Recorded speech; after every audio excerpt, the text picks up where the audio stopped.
예, 안녕하십니까. 저는 교육학을 강의하는 이인재입니다. 2022년 이민년이죠. 흑호랑이 해가 밝았습니다. 벌써 3일째죠. 2022년은 여러분에게도 아주 뜻깊은 해가 될 거다, 이렇게 생각을 합니다.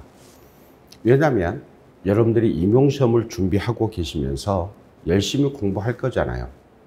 그 결과 합격할 거잖아요. 그죠? 아마 내년 이맘때쯤에는 1차 합격을 하시고 아마 2차 강의 준비를 하고 있지 않을까, 이렇게 생각이 듭니다. 아주 흑호랑이 용맹하죠. 그래서 그 용맹의 정신을 이어받아서 열심히 공부하시면 아마도 여러분들에게는 아마 좋은 결과가 있지 않겠는가, 이렇게 생각을 합니다. 열심히 공부하시면 반드시 꿈은 이루어지게 되죠. 먼저 1, 2월 달에는 바로 기초이론이라고 하는 부분을 강의를 하게 되죠. 기초이론이라고 하는 것은 저는 이렇게 생각합니다. 여러분들이 반드시 이 기초를 다져야 되는 시기가 되죠. 그래서 이 기초이론에서는 전 영역을 아마 다루게 될 겁니다. 중요도가 높으면 좀 설명이 길어질 것이고, 중요도가 낮다, 이렇게 생각하면 아마 좀 술술 이렇게 넘어가고 할 것입니다. 또 전혀 지금까지 출제되지 않았고, 그 다음에 앞으로도 출제될 가능성이 낮다, 그러면 좀 스킵하는 부분도 물론 있을 겁니다.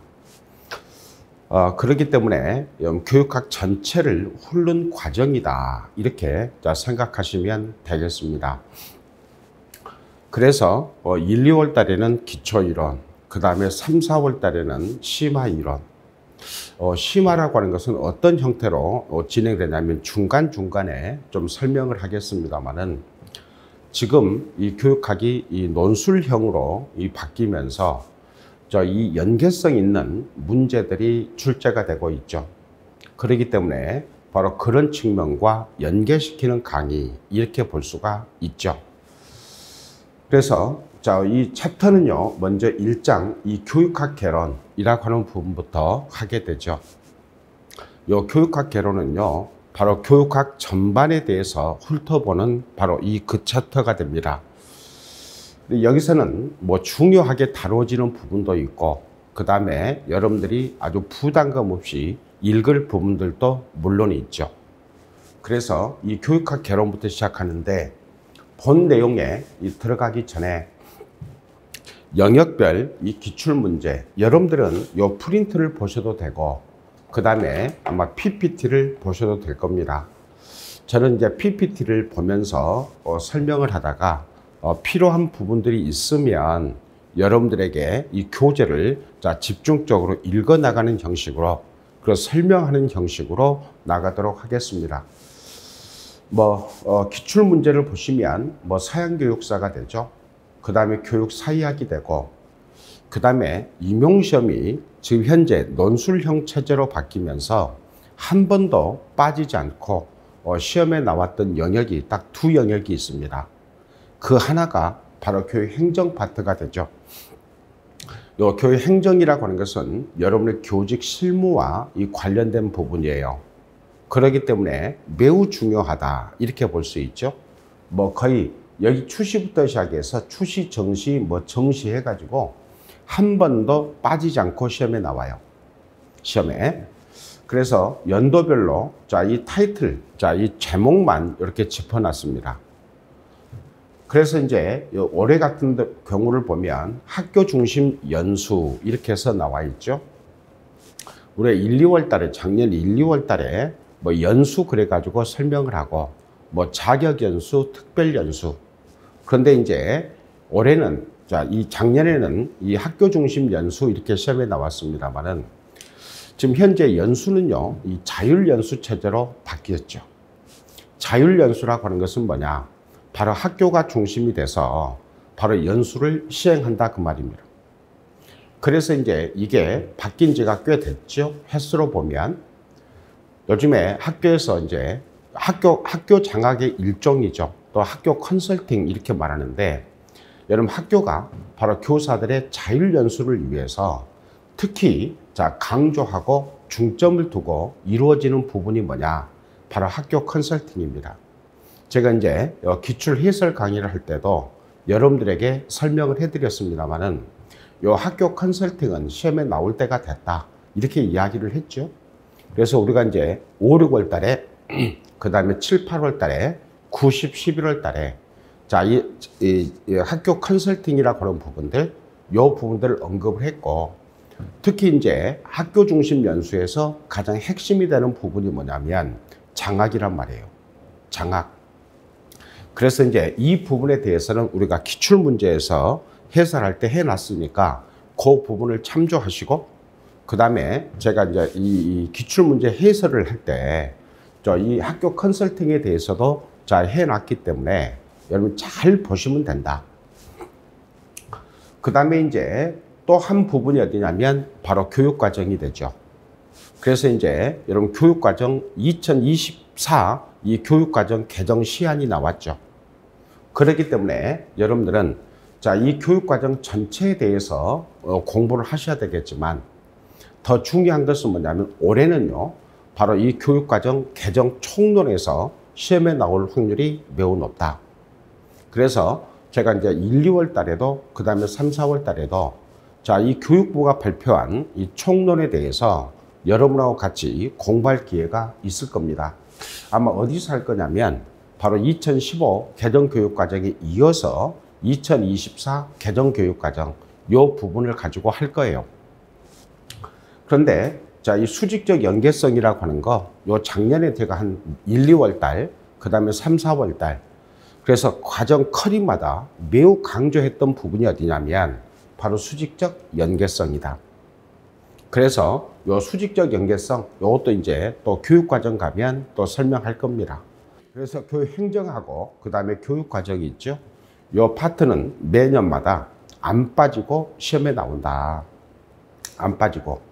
그렇기 때문에 여러분들이 책을 읽으실 때 행정하고 그 다음에 교육과정 부분, 요 두 부분은 아주 깔끔하게 머릿속에 저장을 해 놓으셔야 돼요. 처음부터 마지막까지. 그래서 주위에서 보실 부분이 뭐냐면 행정은 주로 3점짜리로 시험에 나온다는 거죠. 그런데 바로 교육과정은 4점짜리로 나온다. 4점짜리로 나온다. 요거 주의해서 보셔야 된다. 그 다음에 이제 이 교육심리학이 되죠. 요 교육심리학. 요게 이제 작년 시험에서는 안 나왔죠. 올해 시험에서는 또 나온다. 그럼 이제 이 세 개 파트는 이미 정해졌다 그 말이죠. 세 개 파트는. 그런데 이제 바로 이 재작년에는 비고치기가 나왔단 말이에요. 그런데 여기 보시면 이 교육심리학은요, 딱 시험에 나올 부분이 정해져 있다. 다시 말하면 이 심리학자냐 아니면 바로 정의적 특성이냐, 여기에서 시험에 나올 확률이 매우 높다. 나중에 이 교육심리학 파트에 가서 또 자세하게 설명하도록 하겠습니다.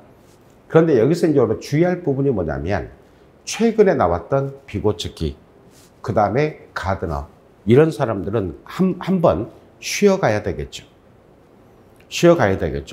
그 나머지 사람들을 중심으로 공부하시면 된다.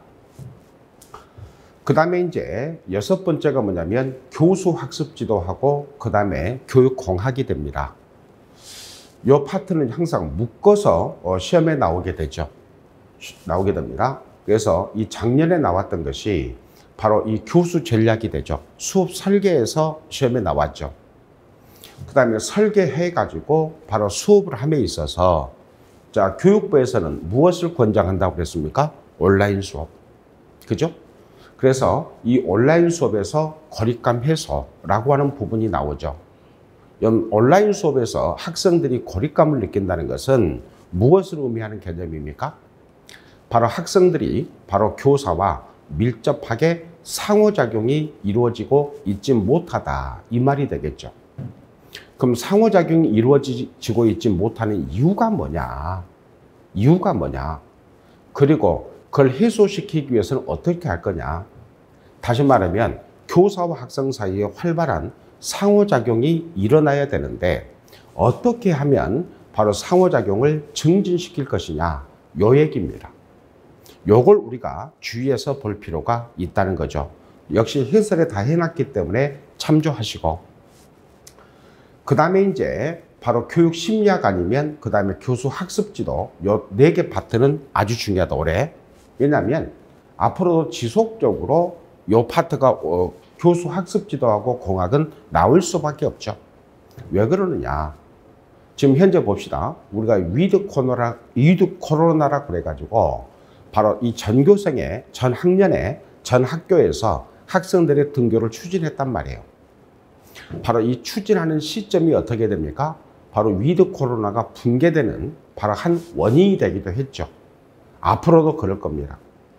그래서 바로 오미크론이라고 하는 것이 만약에 감기 증상과 같은 현상으로 멈춘다면 크게 문제가 없겠습니다만은 앞으로 자 온라인 수업은 이제 바로 학교 교육에서 새로운 교수 학습 형태로 확고하게 자리를 잡을 거다.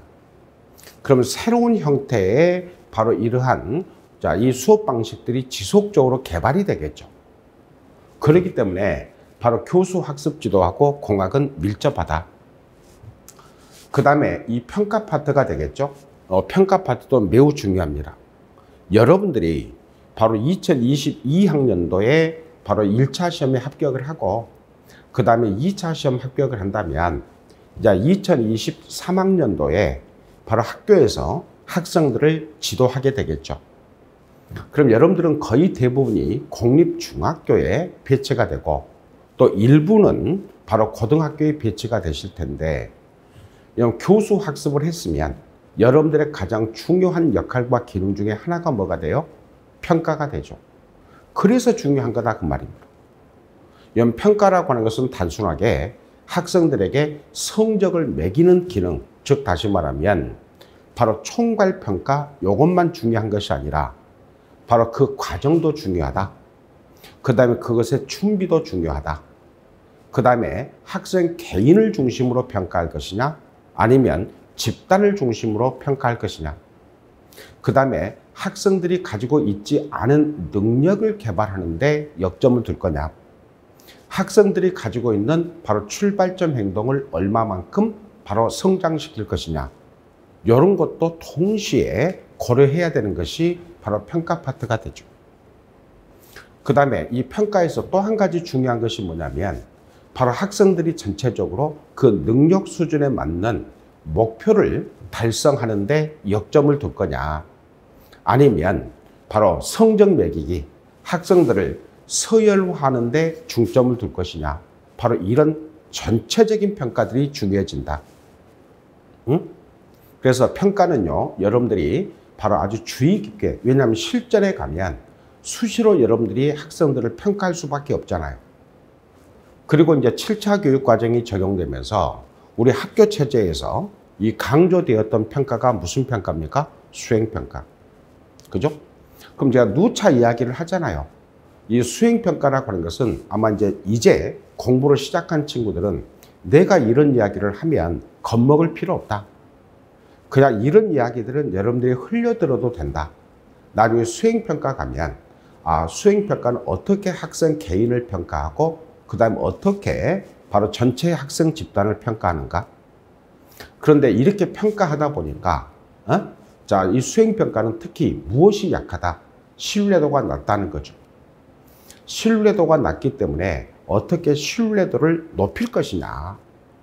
신뢰도를 높이려면 바로 수행평가를 위한 평가 기준, 그 다음에 채점 기준을 바로 제시해 주어야 한다. 그러면 바로 신뢰도를 향상시킬 수 있다. 그렇게 하면 신뢰도가 향상이 되면 이제 바로 수행평가라고 하는 것이 바로 학생들의 이 평가에 있어서 중요하게 자리 잡게 된다. 그래서 무엇이 중요하다? 리커트 평가가 중요하다. 이렇게 이야기를 하잖아요. 바로 여러분들이 공부를 함에 있어서 맥을 짚어서 공부하는 연습이 필요하다. 그래서 이 평가 파트도 아주 중요한 부분이 되죠. 그다음에 작년에는 이 총평의 관점에서 자, 총평이라는 개념이 나왔으니까 여러분들이 이제 잠깐 혼동했을 수도 있다. 여러분 항상 시험장에 가서는 중요한 게 뭐냐면 여러분들이 자, 머릿속에 저장되어 있지 않거나 아니면 자, 여러분들이 공부하지 않은 내용에서 바로 문제가 나왔을 때 당황하지 마라. 그럴 때는 반드시 힌트가 어디가 있다? 본문에가 있다. 이런 이야기를 했잖아요. 그러니까 본문에 보면 총평이 무엇인지를 나와 있다. 그러면 그 총평의 개념을 써주고 그 다음에 어떻게 학생을 진단하고 그 다음에 진단 결과를 해석할 것인가 이런 부분을 여러분들이 응용해서 답을 쓰셔도 된다. 나중에 또 실제 수업에 들어가서 또 이 부분을 하도록 하겠습니다. 뭐 생활지도인데 이건 당분간은 시험에 나오지 않을 확률이 매우 높다. 당분간은 이렇게 생각하시면 됩니다. 대략적으로 자, 기출은 이런 형식으로 나왔다. 여기에서 주로 나왔다. 그래서 여러분들이 항상 자, 이 공부를 하실 때 아마 여러분들이 이제 인터넷 강의를 들으신 분들은 아마 이 자료가 나올 거예요. 프린트 자료가 나갈 겁니다. 프린트 자료가 나갈 텐데 요걸 여러분들이 기출문제 있잖아요. 이걸 항상 자주 봐주셔야 된다. 자주. 좀 이따가 또 설명하겠습니다. 자, 그 다음에 자, 2023 대비가 되겠죠. 이제 교육학 교실 이렇게 되죠. 요건 그냥 넘어가시고 그 다음에 자, 여기 보시면 교육학 공부는 이렇게 하자 그 말입니다. 교육학 공부는 이렇게 하자. 우리가 흔히 이제 여러분들이 2023년도에 학교에 가서 학생들을 가르친다. 그래 학생들은 배운다. 이것을 네 글자로 뭐라고 그럽니까? 교수 학습 이렇게 이야기를 하죠. 그런데 이제 가르치는 기법은 뭐 선생님에 따라서 다 다를 테니까 우리가 흔히 이제 학습 이렇게 말하면 어떻게 얘기를 합니까? 공부한다 이렇게 이야기를 하죠. 학습 그러면 공부예요. 그럼 우리가 학습 그러니까 그냥 공부 이렇게 하시는데 원래요 한자어에서는 학과 습이라고 하는 단어가 있습니다. 여러분 학과 습은 분리를 해야 돼요. 학은 뭐가 됩니까? 글자 그대로 배우는 것입니다. 다시 말하면 학생들이 자기 주도적으로 공부를 하든 아니면 선생님을 골라서 공부를 하든 이건 뭐냐? 학입니다. 배우는 것입니다. 그런데 습이라고 하는 것은 뭐냐면 실제로 여러분들이 바로 배우는 과정을 따라서 여러분 고등학교 같으면 자율학습을 하든 아니면 여러분들이 바로 독서실에서 바로 이 교육학과 전공을 공부를 하든 바로 실제로 실천하는 행위는 뭐냐? 바로 습이에요, 습. 그런데 대부분 사람들이 어떻게 생각하냐면 바로 학보다는 습이 먼저라고 생각을 해요. 이건 큰 착각입니다. 여러분 학이 먼저입니다. 배우는 것이 먼저예요. 특히 이제 여러분 자, 이 한 번 임용시험을 봤던 친구들, 그 다음에 또 두 번째 도전하는 친구들, 뭐 세 번째 도전하는 친구들, 이런 친구들이 있을 텐데 나는 옛날에 자 4학년 때, 그 다음에 자 본격적으로 임용시험을 공부할 때 강의를 한번 들었어. 그러니까 나는 그걸로 충분해. 이제 내가 하는 것은 뭐냐? 습밖에 없어. 이렇게 생각할 수도 있어요. 요건 여러분의 자유입니다. 그런데 습을 할 적에는 반드시 뭐가 필요하다? 자기주도적 학습이 필요하다. 그럼 자기주도 학습을 할 때 여러분들이 바로 습을 할 때 가장 중요하게 여러분들이 바로 기준으로 삼아야 할 것이 뭐냐? 요 기출문제예요. 요 기출문제. 응? 요 기출문제라고. 그래서 여러분들이 바로 어떻게 기출문제를 잘 해석하고 그 다음에 써보고 그 다음에 핵심 키워드를 여러분 머릿속에 암기하느냐 여기에 따라서 합격 여부가 좌우가 됩니다. 이것은요 단순하게 교육학만을 의미하는 것이 아니고 전공도 마찬가지가 됩니다. 그렇기 때문에 여러분 항상 제가 이렇게 이야기하잖아요. 기출문제는 뭐다? 동형이다. 동형이다. 동형은요, 두 가지가 있습니다. 내용의 동형이냐 아니면 형식의 동형이냐예요.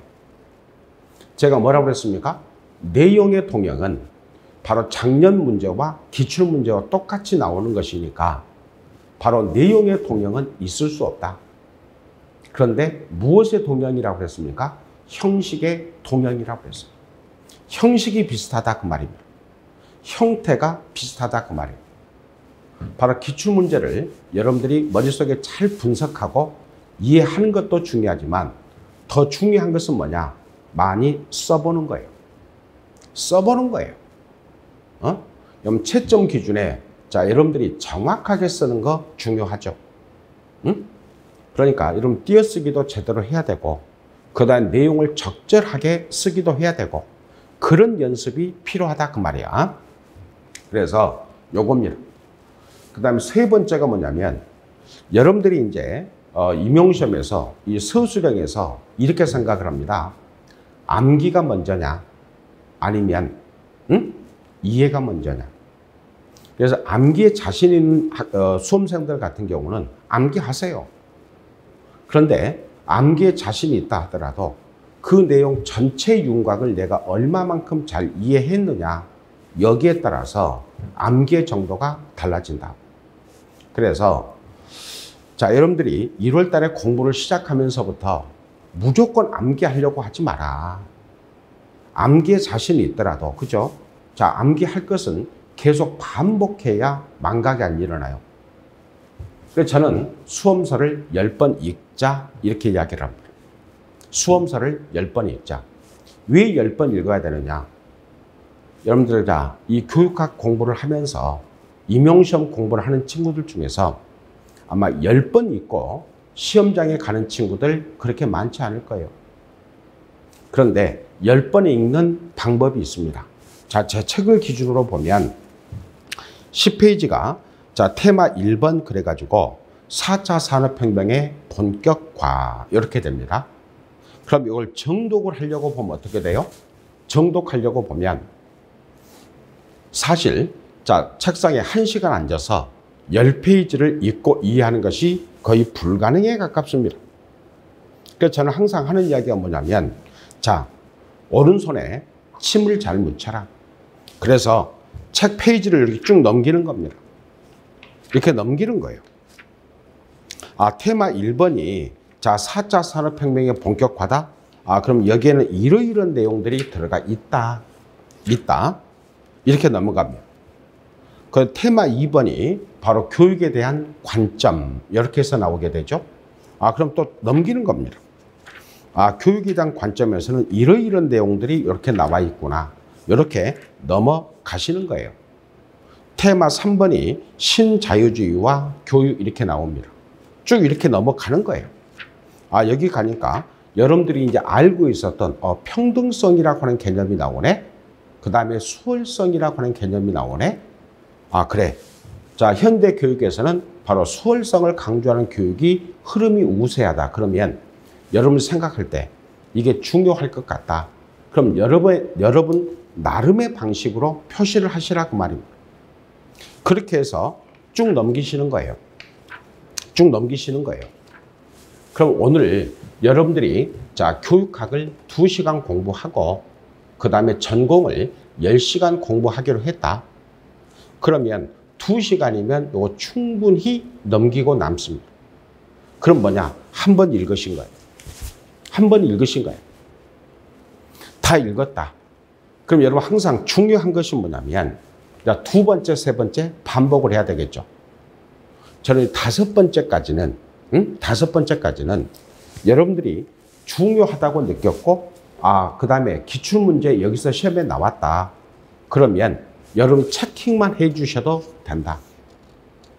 그래서 첫 번째 넘길 때 체킹했던 부분들, 그 다음 두 번째 읽을 때 넘길 때 체킹했던 부분들 정확하게 기출문제를 옆에 놓고 보시라 그 말입니다. 옆에 놓고 보시라. 그렇게 넘기셔라.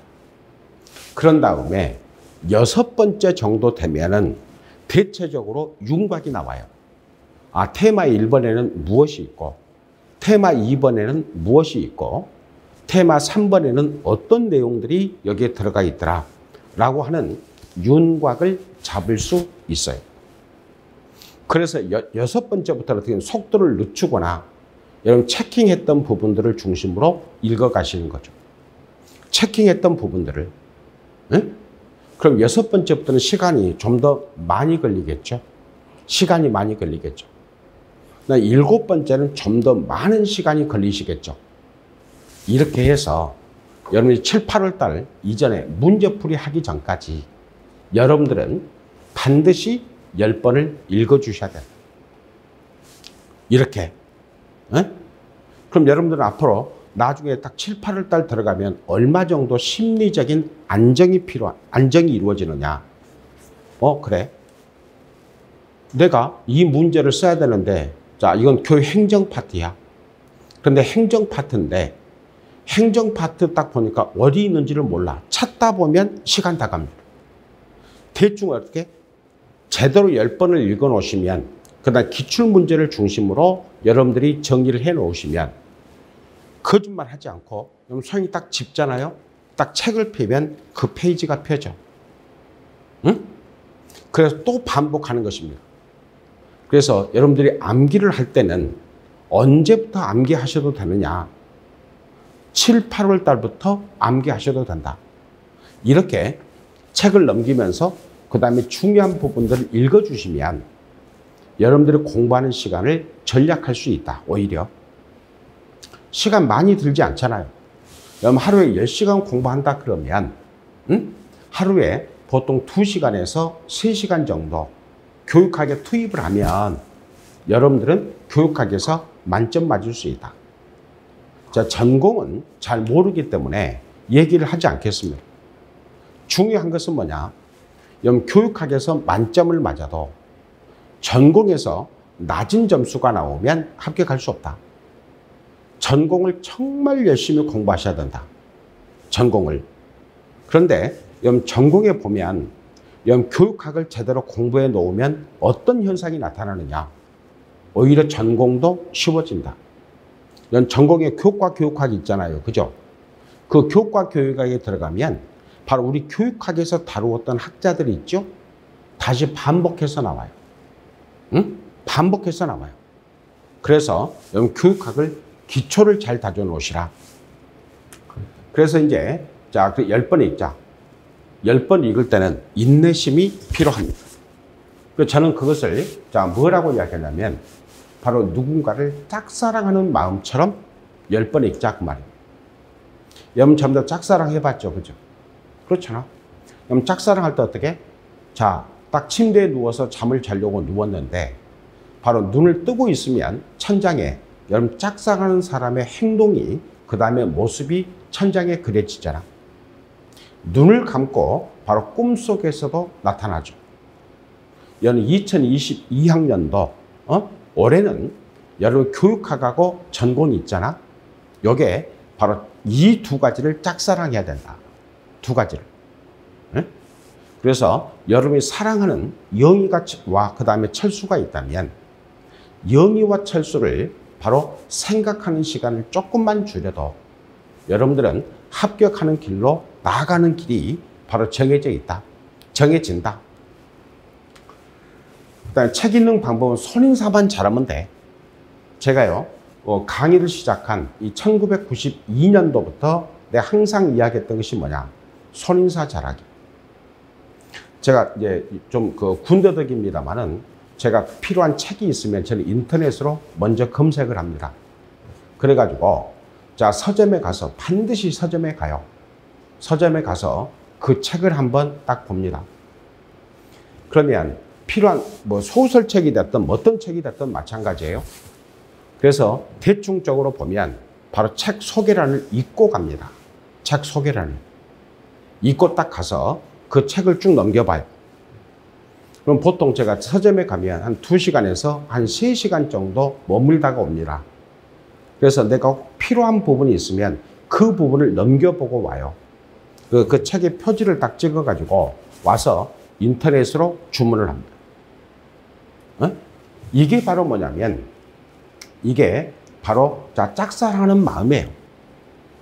나는 서점에 가서 책을 넘깁니다. 그리고 와서 책을 주문합니다. 포인트도 쌓이고 그 다음에 10% 저렴하게 살 수도 있는 거죠. 이게 바로 뭐냐면 내가 책 사는 방법이에요. 손인사를 잘하자 그 말입니다. 그리고 공부를 잘하면 좋은 점이 있어요. 자, 여러분 중고등학교 때 많이 경험했죠. 그럼 전교에서 1등을 한다. 그 다음 반에서 1등을 한다. 그러면 굳이 여러분들이 나는 누구입니다 라고 소개하지 않아도 우리 반 친구들이 우리 학년 전체 친구들이 나를 알아요. 요겁니다. 나에 대한 더 이상의 설명이 필요 없는 거예요. 이게 공부 잘하면 좋은 점입니다. 우리 간혹가다 그런 이야기 하죠. 부모들이 참 우리 아이는 참 머리가 좋습니다. 열심히 공부합니다. 그런데 시험에 떨어져요. 그때 부모들이 뭐라 그럽니까? 우리 아이는 참 운이 없다라고 이야기합니다. 요건요 거짓말입니다. 제가 항상 이야기하는데 저도 마찬가지예요. 자, 책상에 앉아서 책을 읽거나 아니 엎드려서 책을 읽을 때 집중이 잘 되는 경우가 있고 집중이 안 되는 경우가 있습니다. 집중이 안 되는 경우는 아무리 책을 넘겨도요 글씨가 안 보입니다. 그리고 글씨는 보이더라도 그 내용 그 자체를 해독하지 못합니다. 이것이 바로 얼마만큼 내가 책을 읽고 공부하는데 숨어있는 시간. 여러분들이 자, 하루에 10시간을 공부했다고 칩시다. 그럼 여러분이 10시간 내내 자, 핸드폰 만지지 않고 그 다음에 노트북 만지지 않고 그럼 제대로 온전히 집중해서 공부한 시간이 몇 시간이냐? 10시간 아닙니다. 저도 마찬가지예요. 저도 집에 있는 시간에는 바로 아침에 일어나서 밥 먹고 그 다음에 간단하게 커피 마시고 책상에 책을 보는데 어떤 날은 분명 제가 12시까지 책상에 앉아 있었는데 내가 뭘 했지? 내가 뭘 봤지? 그 다음에 어떤 내용을 읽었지? 할 때 생각이 안 나는 경우가 태반입니다. 그건 뭐냐? 공부하면서 집중하지 않았다는 거예요. 응? 그건 공부한 것이 아닙니다. 그냥 시간 보내는 거야. 바로 이렇게 여러분들이 하루에 16시간을 책상에 앉아 있었다 한들 공부 효과가 나타나겠습니까? 안 나타나겠습니까? 안 나타납니다. 중요한 것은 뭐냐? 1시간을 앉아서 공부를 했단, 2시간을 공부를 했단, 내가 집중해서 그 내용의 뜻을 이해한 시간 수가 곧 뭐냐? 공부한 시간입니다. 하루에요, 10시간 공부해서 1시간 내지 2시간 온전하게 집중하기 쉽지 않습니다. 그렇게 공부하면 공부 잘합니다. 그렇게 하면 성적 올라갑니다. 그렇게 하면 합격합니다. 중요한 것은 뭐냐? 집중해서 공부하면서 책 본답시고 책을 본답시고 그 다음에 자 열심히 공부하는 것처럼 보여지기 위해서 공부하지 마라. 이것은 누구나 할 수 있는 것입니다. 누구나 할 수 있는 거. 여러분들이 자, 이 대단한 각오를 하지 않으면 임용시험에서 합격하기 쉽지 않습니다. 왜냐하면 나처럼 공부한 사람도 있고 집중해서 공부한 사람이 있고 더 집중력이 높은 사람들이 있어요. 응? 그렇게 공부하셔야 된다. 그 다음에 아마 이제 여기 보면 테마별로 유사한 개념을 모아서 공부하기 이렇게 나오죠. 요건 여러분들이 이제 3, 4월 달부터 본격적으로 진행될 겁니다. 3, 4월 달부터. 그래서 제 인터넷 강의를 들었던 친구들 중에서도 뭐라고 이야기하냐면 참 이렇게 공부하니까 참 답안지 쓰기 편했습니다. 이런 얘기를 많이 합니다. 여러분들에게 꼭 부탁드리고 싶은 것이 뭐냐면 쓰기 연습을 자주 하자예요. 여러분 시험은요, 자, 객관식 문항에서 정답 맞추기 시험이 아니에요. 써야 되는 것입니다. 머릿속에 들어있는 것을 자, 볼펜을 잡고 얼마만큼 막힘없이 쓰느냐. 응? 요게 여러분의 합격과 불합격을 좌우합니다. 그래서 읽었으면 쓰자. 읽었으면 써라 그 말입니다. 설령 여러분들이 자, 지금은 자, 임용시험 공부를 계속 안 하다가 이제 공부를 시작한 친구들 같은 경우에는 쓰는 것이 쉽지가 않아요.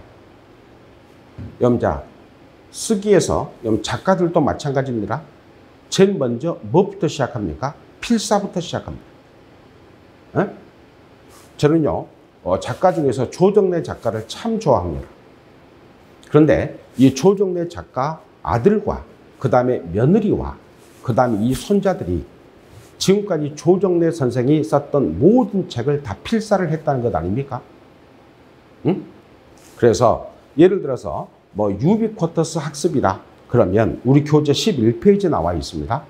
아, 그러면 유비쿼터스를 읽었다. 그러면 이걸 써보는 겁니다. 써보는 겁니다. 그리고 여러분 핸드폰에 보면 자, 음성 녹음 기능이 있잖아. 이걸 여러분들이 읽어요. 써놓은 것을 읽든 아니면 교재 내용을 읽든 상관이 없습니다. 일단 읽으세요. 소리내서 녹음을 하세요. 그런 다음에 여러분들이 친구 만나러 갈 때, 그 다음에 학원 왔다 갔다 할 때, 여러분이 녹음해낸 내용을 트세요. 자, 이어폰을 꽂고 들으세요. 요것이 바로 뭐냐? 여러분들이 자, 내용을 숙지하는 가장 좋은 방법이에요. 나는 내 목소리가 너무 싫어. 이건 핑계입니다. 실질적으로 여러분 스스로 자, 이 녹음해놓고 여러분 이어폰을 꽂지 않는 상태에서 여러분의 목소리가 어떤 상태인지를 파악하기가 쉽지가 않아요. 그래서 자주 쓰자. 읽자. 요게 제가 가장 강조하는 모토입니다. 요겁니다. 그 다음에 이제 이 논술 작성 시에 이 참고할 점 이렇게 되는데, 작년에는요, 자, 새로운 챕터가 바뀔 때마다 요 부분들을 전부 다 집어 넣어놨었습니다. 그러다 보니까 너무 반복이 돼. 그래서 자, 올해부터는 자, 테마 1번을 하기 전까지는 까지만 하고, 그 다음에 자, 교육 사회학 공부를 할 때 이때부터는 요 앞부분을 다 뺐습니다. 요 빼버렸어요. 바로 본론으로 들어갑니다. 자, 그래서 자, 이 답안 작성할 때는 반드시 서론, 그 다음에 본론, 그 다음에 결론, 이렇게 구성이 돼야 된다. 그럼 서론은 뭐냐? 문제 제기야. 다른 것 없어요. 서론은 문제 제기. 어? 그러면 자, 우리 여러분 기출문제를 보면 발문에 나오잖아요. 발문에 제일 먼저 뭘 줍니까? 주제어. 주제어. 주제어를 주잖아요. 자, 무엇을 자, 주제어로 해요. 하나, 둘, 셋, 넷. 이 네 가지에 대해서 서론, 본론, 결론의 형식을 갖추어 논하시오. 그죠? 요게 바로 기출. 요게 바로 자, 우리 시험 형식입니다. 서론은 뭐냐? 문제 제기예요. 그럼 문제 제기를 바로 서론에다 하는 거죠. 무엇을 주제어로 하여 자, 학교 중심 연수에 대해서 수직적 연계성에 대하여, 그죠? 자, 서론, 본론, 결론의 형식을 갖추어 논하고자 한다. 요게 서론이. 그럼 본론은 뭐냐? 여러분이 문제 제기했던 요 주제어를 이제 무엇으로 바꿨어야 돼? 주어. 그 다음에 결어. 응? 시작과 끝을 무엇으로 한다? 주제어로 한다. 어? 그러면 자, 주제어를 중심으로 자, 학교 중심 연수에 대해서 논하고자 한다. 자, 학교 중심 연수란 그죠? 그 다음에 학교 중심 연수에는 이것과 이것이. 그래서 이것과 이것을 잘 활용함으로써 바로 주제어인 바로 자, 교사의 특성을 발휘할 수 있도록 한다. 주어와 결어로. 이게 본론이에요. 그러니까 여기 보면 서론 한 문단, 그 다음에 본론 네 문단, 그 다음에 여기 결론 나오잖아요. 결론은 요약제시야. 여러분 결론을 거창하게 쓰려고 하면 백전백패입니다.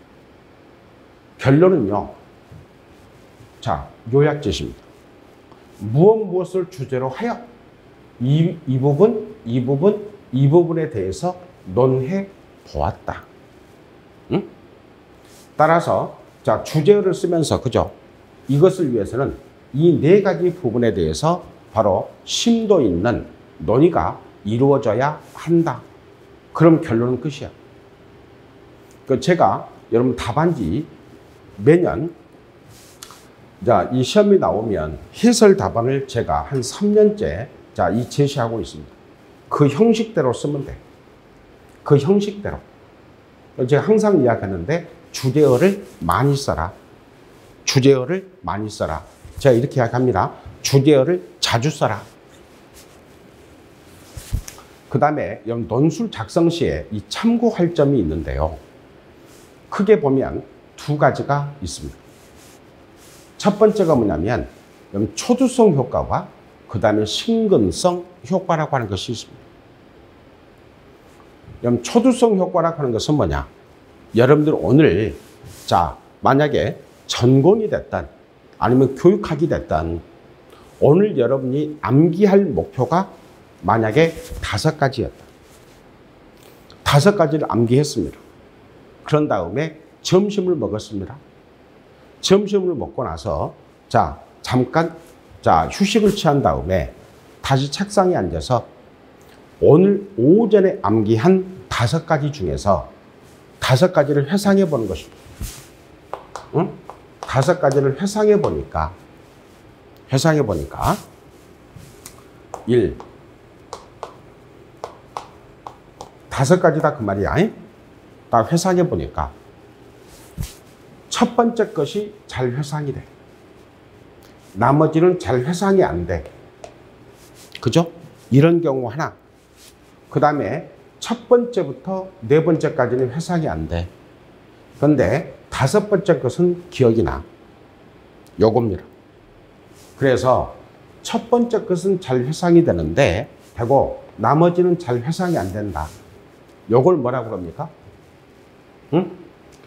초두성 효과라 그럽니다. 그 다음에 심근성 효과라고 하는 것은 뭐냐? 4가지는 잘 회상이 안 돼. 그럼 5번째 것이 잘 회상이 돼. 마지막 것이. 요게 바로 뭐냐면 심근성 효과가 됩니다. 그러니까 이 초두성 효과와 그 다음에 심근성 효과 있잖아요. 요것을 가장 잘 활용하는 바로 글쓰기 형태가 뭐냐? 신문기사입니다. 현재 우리나라에는 언론사가 수백 개가 있습니다. 그 중에서 거의 대부분이 인터넷 언론입니다. 인터넷 언론이 바로 자기 기사를 홍보하는 가장 좋은 방법이 뭐가 됩니까? 제목 장사입니다. 제목을 얼마만큼 선정적으로, 그 다음에 제목을 얼마만큼 클릭하게 만들고 싶게 하느냐. 이게 바로 그 언론사의 하루 운명을 좌우합니다. 언론사가 가장 많이 활용하는 것이 뭐가 됩니까? 바로 초두성 효과예요. 응? 초두성 효과. 그래서 제목만 딱 보고 클릭했는데 어떻게 됩니까? 보니까 9시 뉴스에 나온 내용과 똑같아. 그런데 제목은 어떻게 됩니까? 아주 클릭할 수밖에 없게 만들어. 응? 여러분도 제가 항상 이야기하듯이 서론도 중요하고 본론도 중요하고 그 다음에 결론도 중요해요. 그런데 우리 속담에 이런 말이 있죠. 여러분 시작이 반이다. 이런 말 들어봤죠? 시작이 반입니다. 내가 누차 이야기하죠? 여러분 논술 답안지 채점을 할 때요. 대부분의 수험생들은 어떻게 생각하느냐. 나는 정말 글을 잘 썼어. 그러니까 채점위원들이 내 글은 처음부터 마지막까지 쭉 읽어보고 제대로 점수를 매겨줄 거야 라고 이렇게 생각합니다. 물론 채점위원들이 다 읽습니다. 그런데 먼저 어떤 답안지를 꺼내 들더라도 학생들 내가 채점할 것이 내가 200명이다 그러면 200명을 다 읽어볼 것 같죠. 천만의 말씀. 모든 사람의 채점의 기본 생리는 뭐냐? 딱 답안지를 들잖아요. 그러면 딱 답안지를 보고 위에서 아래로 훑어 내려갑니다. 요겁니다. 여러분들이 생각해봐. 자, 이 정도 답안지에다가 여러분 딱 글을 썼는데 여러분 채점위원이라고 생각해봐. 제일 먼저 여러분들이 뭘 하시겠습니까? 이 답안지 딱 보고, 그죠? 쭉 한번 훑어볼 겁니다. 그런데 훑어보는데 글씨가 엉망이야. 그 다음에 띄어쓰기가 전혀 안 돼 있어. 띄어쓰기가. 그 다음에 내용도 보면 계속적으로 두 줄로 그어져 있어. 자주 그어져 있어. 그럼 어떻게 돼요? 심사위원도 여러분과 똑같은 인간이라는 것입니다. 그럼 거기에 부정적인 감정이 개입이 돼. 그러면 점수 높게 나올까요? 낮게 나올까요? 자, 다른 시험에 비해서 상대적으로 객관적이고 교차 채점을 하기 때문에, 여러분 답안지는 교차 채점을 하기 때문에 그럴 가능성이 낮습니다. 그럼 채점위원이 1번 채점위원이 그런 감정을 가졌다면 2번 채점위원도 1번 채점위원의 견해에 상당 부분 암암리에 동조할 수밖에 없다. 그래서 내가 항상 이야기하잖아. 시작과 끝이 중요하다. 시작과 끝이 중요하다. 특히 어디가 더 중요하다? 첫인상이 중요하다. 제가 항상 이야기하잖아요. 글씨 또박또박하게 써라. 글씨 예쁘게 써라. 그리고 띄어쓰기 제발 잘 하시라. 응? 이것은 바로 무엇에 의해서 이루어진다? 평상시 연습에 의해서 결정이 된다. 그 다음에 부와 특수성이 됩니다. 이 부와 특수성은 인출 조건하고 그 다음에 부와 조건을 일치시키는 것입니다. 다시 말하면 시험 조건하고 학습 조건을 일치시켜라 그 말이죠. 흔히 자 운동선수들이 그런 이야기를 하죠. 감독이 자 시합을 할 때 이렇게 합니다. 야, 지금부터 우리가 자 이 본 게임에 들어가는데 우리가 게임을 할 때는, 시합을 할 적에는 우리 훈련한 것처럼만 하자. 응? 훈련한 것처럼만 하자. 이 말은 무슨 말입니까? 자, 항상 연습을 할 때는 바로 최강자를 상대로 해서 바로 상대로 놓고 연습을 합니다. 피나는 연습을 하죠. 응? 그런데 아무리 연습을 많이 했다 하더라도 실전을 하게 되면 연습한 대로 다 이루어지지 않는 것이 모든 스포츠의 기본성입니다. 여러분도 마찬가지. 그렇기 때문에 여러분들은 자 토요일 날 만약에 전공 수업이 있다. 그럼 어쩔 수가 없어요.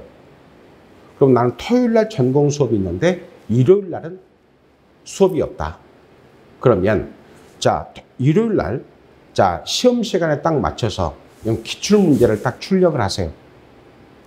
그래가지고 1교시가 교육학이고 시험이 끝나면 휴식을 한 다음에 자 전공시험을 보죠.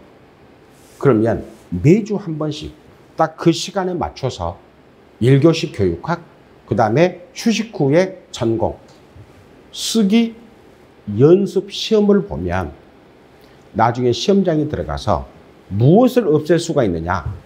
여러분들에게 가장 많이 다가오는 불안을 없앨 수 있습니다. 불안. 이해되죠? 그러니까 반드시 요 연습을 하셔야 돼요. 요 연습을 하셔야 돼요. 그러니까 바로 이 시험 조건하고 학습 조건을 일치시켜 놓는 것입니다. 그래야 여러분들이 바로 시험장에 들어가서 전혀 다른 문제가 시험에 나왔다 하더라도 혼동하지 않습니다. 이 연습을 지속적으로 해주시라. 지속적으로. 나중에 자 모의고사반에 진행이 되면 이제 기출문제를 많이 응용해서 바로 이 모의고사 문제를 만들게 되는데 자 기출문제만 가지고 하다 보면 기출문제 익숙해지는데 선생님들의 모의고사 문제를 풀어보는 것이 왜 좋냐면 기출문제 안 나온 내용도 모의고사 문제는 다룰 수밖에 없다. 그것은 안 배운 내용이 바로 모의고사 시험장에서 나왔을 때 당황하는 수준을, 그죠? 불안 수준을 낮춰주는데 가장 효과적이다, 이렇게 볼 수 있어요. 그래서 중요한 것은 뭐냐? 한마디로 말하면 계획대로 실천하자, 그 말입니다. 단 조건이 있어요. 여러분, 공부하기를 혼자 습하기로 마음먹었다면, 여러분들은 바로 습할 때는 반드시 핸드폰 무음 램프 최저, 그리고 꺼라. 그 다음에 여러분 탭북이나, 그죠? 다른 거 다 필요 없다. 책상에 앉아서 공부하려고 마음먹을 때는 다 제거해라. 그리고 집중하는 연습을 하라. 저는요, 나이가 한 살 한 살 먹어가면서 집중력이 떨어집니다. 그래서 저는 책상에 딱 앉잖아요. 그럼 조용히 눈을 감습니다. 눈을 감고 내가 지금부터 무엇을 할 것인가를 딱 생각해. 잠깐 생각합니다. 눈을 뜨면 안 돼. 눈을 뜨면 책상 앞에 책이 보이고, 그 앞에 노트북이 보이고, 그 옆에 핸드폰이 보이고, 그 오른쪽에 저는 항상 이 커피 텀블러가 있습니다. 이게 보이기 때문에 커피를 보면 커피를 마시고 싶어. 핸드폰을 보면 바로 이 카톡이나 문자를 확인하고 싶어. 노트북이 보이면 반드시 무엇인가를 켜서 내가 읽든, 검색 사이트에서 뉴스를 읽든, 아니면 내가 무슨 작업을 하든지 해야 돼. 그러니까 조용히 눈을 감고 다 끕니다, 저는. 이거 다 머릿속에 생각을 해요. 그래가지고 스마트폰은 무음 램프로 딱 엎어서 다른 곳에 놔둡니다. 노트북은 아예 꺼서 덮어버립니다. 그러고 나서 한 5분 정도 조용하게 눈을 감고 생각하다가, 첫 번째 이걸 해야지, 두 번째 요걸 해야지, 세 번째는 요걸 해야지, 이렇게 생각을 합니다. 그리고 공부를 시작합니다. 그 책을 봅니다. 뭐 소설책을 읽든, 아니 전문 서적을 읽든, 뭘 읽든. 여러분도 그렇게 한번 연습을 해보시면 아마 좋지 않을까, 이렇게 생각이 됩니다. 그래서 대략적으로 한 55분에 걸쳐서 어떻게 공부할 것인가, 주의할 점이 무엇인가, 이런 부분들을 봤다면, 이제는 테마 1번으로 넘어가야 되겠죠. 좀 쉬었다가 테마 1번부터 하도록 하겠습니다. 조금만 쉬겠습니다.